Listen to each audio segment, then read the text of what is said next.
Looks like we got some potentially some newsbreakers in chat.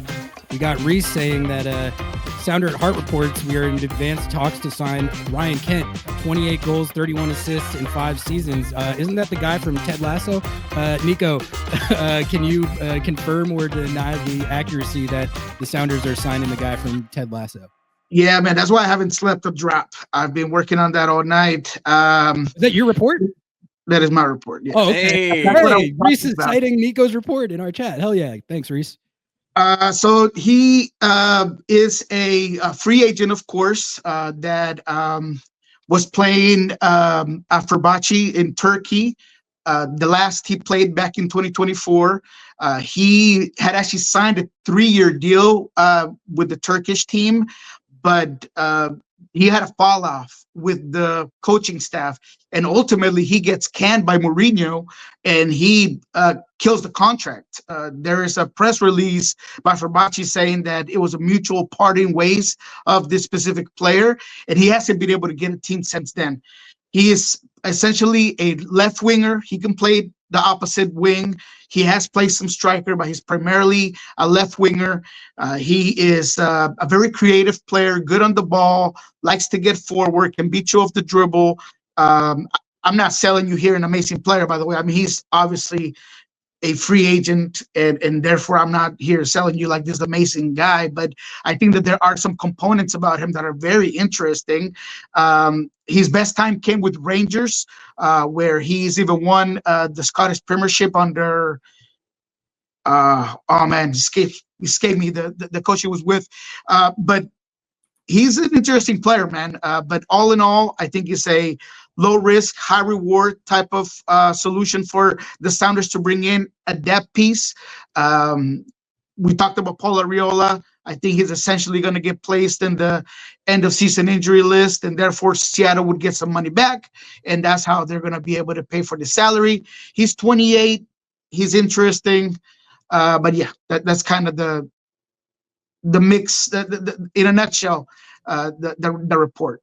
Joe, have you ever heard of Ryan Kent? And if not, what do you think of Seattle potentially adding a player of the profile that Nico just outlined? Yeah, Ted Lasso is where my head went first as well. I think, man, I want to use the word ambition so badly, but I feel like I shouldn't. I love to see this kind of move from Seattle, where they clearly have their eyes on keeping this squad as strong as possible and using as many roster mechanisms as they can to stack this squad, right? With Arriola going on the season-ending injury list, my thought had been that Seattle were looking to find somebody, and they very much are, as Nico's talking about here. So I've never seen Ryan Kent play soccer in my entire life.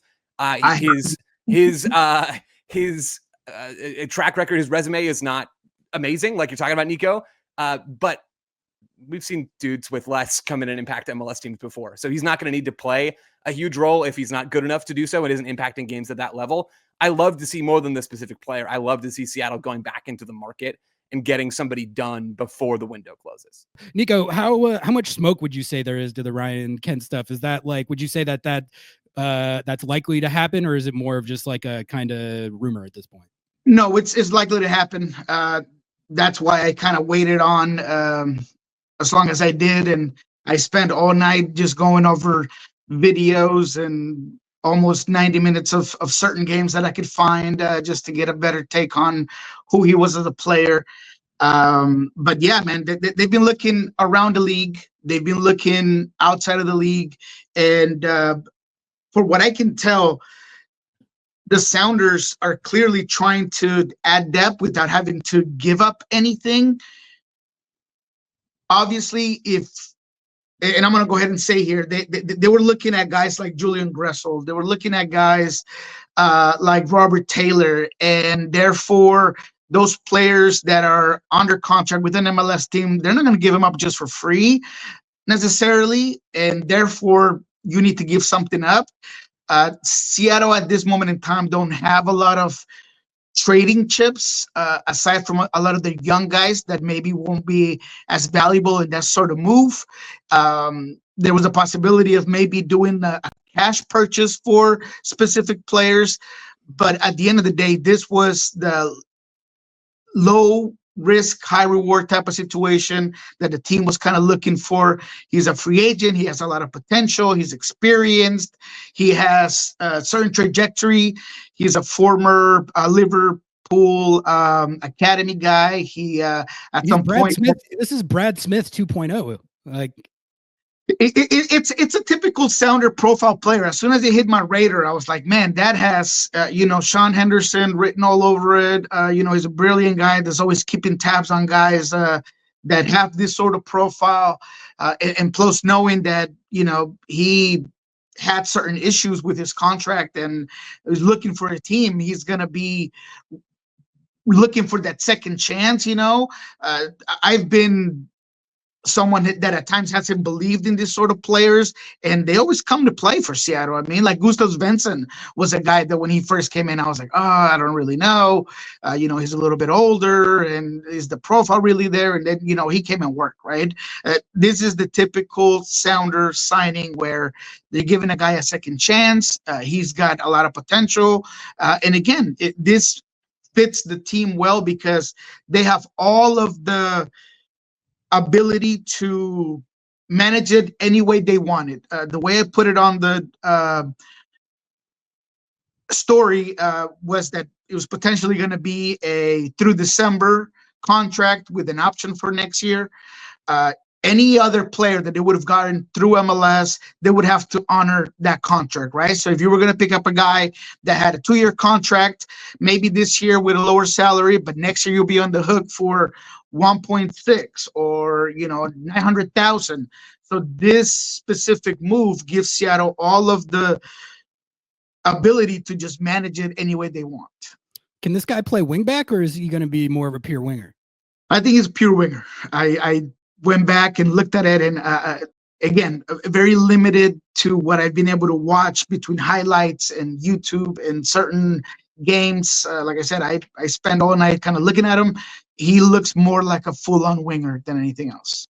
All right. Well, that's going to be, it sounds like that this is probably happening and that it's functionally the Paul Arriola replacement. Like they don't make this move if the Paul Arriola injury doesn't happen. But it's just reading. And I want everybody to have an open mind. Like I could already see my mentions all over, that's not what I was looking for. Really, is that what we're going at? This isn't ambitious enough. Yeah, exactly. So people are going to kill this right off the bat. But let me say that if you look at him away from the fact that he's a free agent and he obviously made a mistake or had an issue with Fenerbahce in Turkey.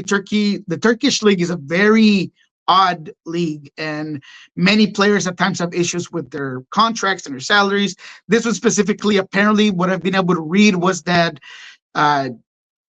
he just had a fallout with the team, and he had a potential move to Lazio that kind of fell off, and that was kind of part of like the start of issues with him with the club. So it wasn't really related to his skill set or anything like that. It was more based on issues with the club per se. So if he can come here and provide half of the creativity that I saw over the last 2 hours, I think he's going to be a player that can be dangerous, that can provide another dangerous player on the wing.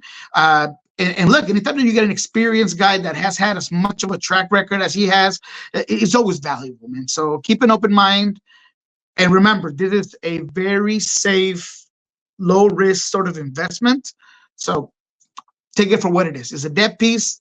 I like the move. Attitude problems, I think that's kind of sick. You got Ferreira, who are people who have been talking about his attitude. Now you got this guy who had a falling out with Jose Mourinho, which not the first player to have that happen. But in all seriousness, just rapid reaction.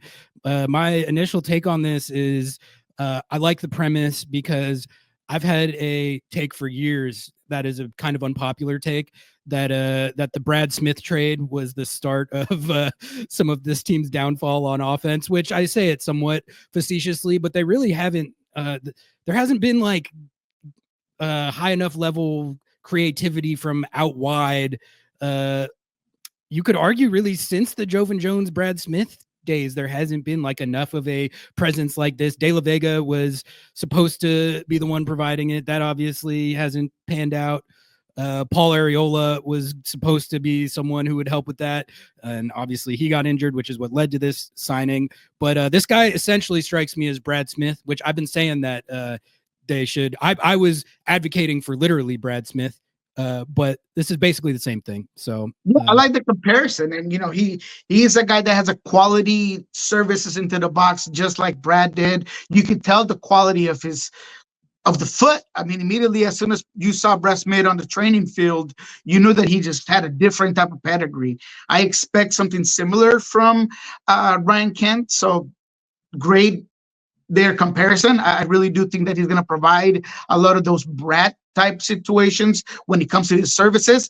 But I feel like he looks more creative. He looks way more poised on the ball. I love his half turns. I love the way he put his shoulder in. I mean, like I said, maybe it was the time, 2:00 in the morning, and the type of YouTube videos that I was watching, but I like the profile of the player. We got a couple Ryan Kent takes in chat. Let's get to these. Reese says, to be fair, Ryan Kent was crashing out because he was sent to train on his own and was in talks. Fenerbahce to the court of arbitrations for his treatment. He stands on business. Hell yeah. Hell yeah. That's what I like to see. And then Joey says, just watch Kent's highlight montage and he looks like the best player in the world.